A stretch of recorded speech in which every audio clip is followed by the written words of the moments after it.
University of Wisconsin's veterinary clinic could be leading the way to finding a vaccine for cancer, not just for dogs, but for humans. In just a couple weeks, more than 300 local pet owners signed their dogs up to be part of a blind study receiving a vaccine that could stop cancer before it even starts. Our Amanda Quintana has the story. It is only on News 3. Hi, we gonna go? The moment Abby Ace saw Norton at the Humane Society, she knew he was meant to be hers. With his age, he's definitely calmed down, but if he sees a squirrel, a leaf rolling by, anything, he's gone. She's had the 9-year-old terrier mix for 7 years, her first dog on her own. I can't imagine my life without him.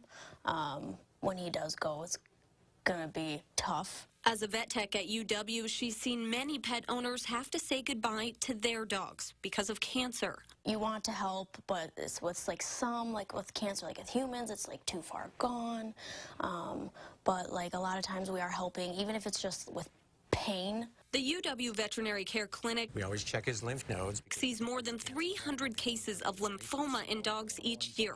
There are tens of thousands of cases across the country. In front of the shoulders is a common site, in the back of the legs, in the armpit region is a common site. Some patients, like Tucker here, will go through months of chemo. It's not necessarily a cure.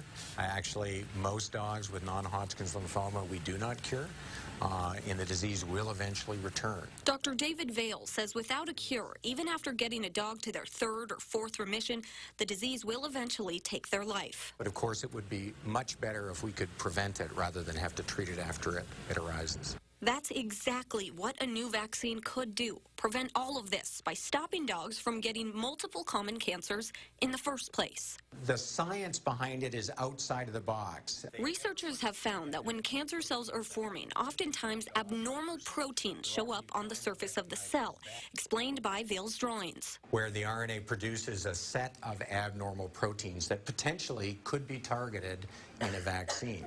In the largest clinical trial in the history of veterinary medicine, out of more than 800 dogs at UW, Colorado State, and UC Davis, about half will be injected with that abnormal protein, priming the dog's immune cells to kill it before cancer develops.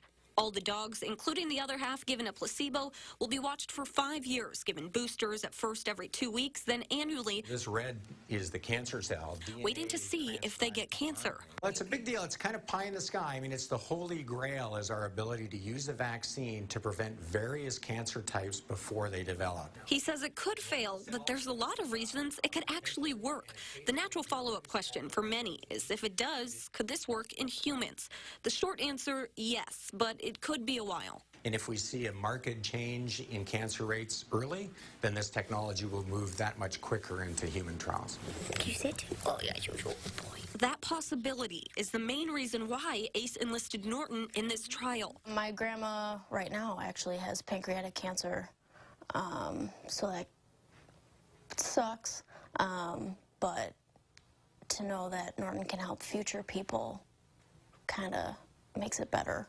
With any vaccine, there's a risk of the unknown. But what Ace does know is if little Norton could somehow contribute to a cure for cancer, it's worth that risk. I'm really excited about this. I go in with skepticism, healthy skepticism, but if this works, Thank you. or even if this is one step in the correct direction, I will be absolutely thrilled. Amanda Quintana, WISC News 3. The vaccines are expected to be given to participants by the end of January. At the end of the 5 years, everyone will find out which dogs got the placebo and which ones received the vaccine. All right, we turn now.